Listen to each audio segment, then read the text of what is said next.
If you want to know the secrets of existence and the true meaning of life, I can't help you. But if you want some book recommendations, why not try reading the ones I wrote? If you're a fan of giant monster mayhem and anime weirdness, why not try Operation Red Dragon: The Daikaiju Wars Part 1? If horror is more your style, you can't go wrong with The Occult Mafia.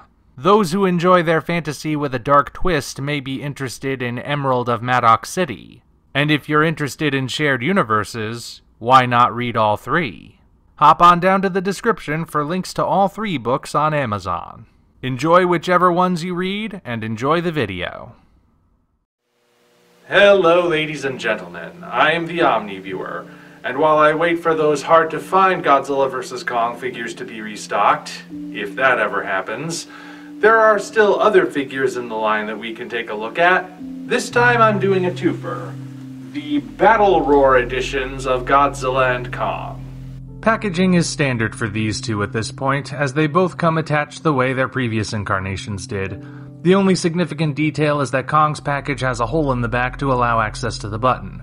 No real point in dwelling on that for too long. The first significant detail you'll notice is that these figures are bigger than the regular ones, 7 inches tall instead of 6. This increase is likely to accommodate the electronic equipment within.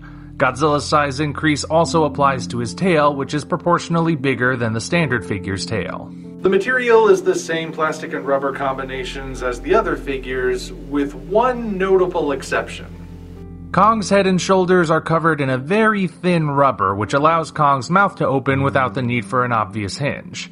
It feels incredibly fragile, so if you get this figure, handle it with extra care. Once we get into the finer details, we see that these figures have their limits. They are both sculpted in the poses they would take when roaring. Godzilla is reared back with his head pointed skyward, while Kong is in the process of beating his chest. They look good as statues, but you can't do much in terms of posing. Kong will not stand unless his legs and feet are pointed in just the right way, otherwise he will fall backwards or forwards. His left arm can rotate in a full circle, but his right arm can't do much at all. You can either have it against his chest, or you can move it up by his head so he looks like he's answering the phone. Or maybe he's crying because he lost. Meanwhile, Godzilla has a little more range of movement, but not by much. I was hoping he could be posed to lean forward like he's lunging, but his left leg won't move far enough to allow it. You can aim all of his limbs backward to make it look like he's swimming, and you can even fit Kong into the curve of his tail to recreate a moment from the film, but that's about as interesting as it gets. These figures are meant to hold their poses. It's in the finer details that we see bigger issues. First of all, both figures once again have uncovered screw holes. Kong's are located on his back, while Godzilla's are located on his front. While they are small, they're still noticeable. Kong's are less intrusive since most people will see him from the front, but Godzilla's are harder to ignore. He needs to be angled very specifically to obscure them. Less intrusive are the speaker holes located on the chests of both monsters.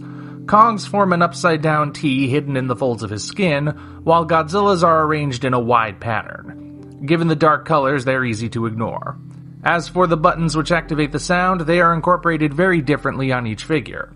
Godzilla's button is on his right shoulder and protrudes a little bit but is otherwise unobtrusive. This is very different from Kong's button, a large protruding square that juts out of his back. I guess they figure it didn't matter if they hit it since Kong would usually face forward anyway. Then we have those finer issues that are individual to each kaiju.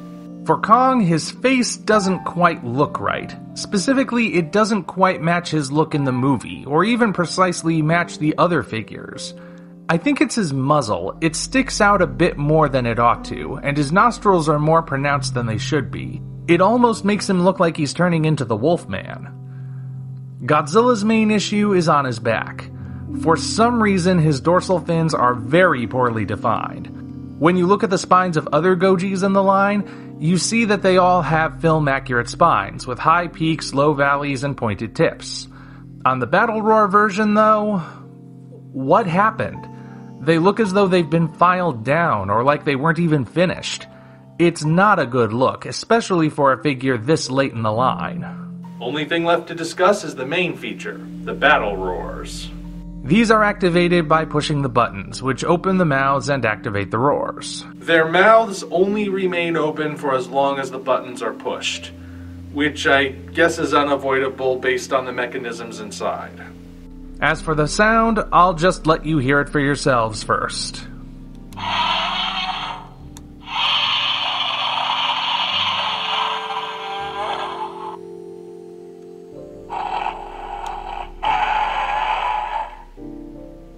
As you just heard, the sound is clear and loud on both figures.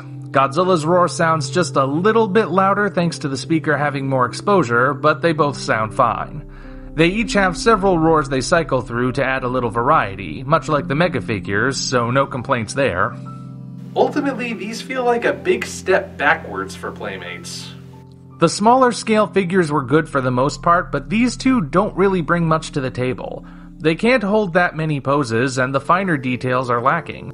These are basically kaiju-shaped speakers that don't have much else going for them. Unless you're an absolute completionist or you really like these poses, I'd say you're not missing much by skipping these two. In fact, you're probably saving yourself a few bucks, but the choice is entirely yours. Until such time as we meet again, this is the Omni Viewer signing off.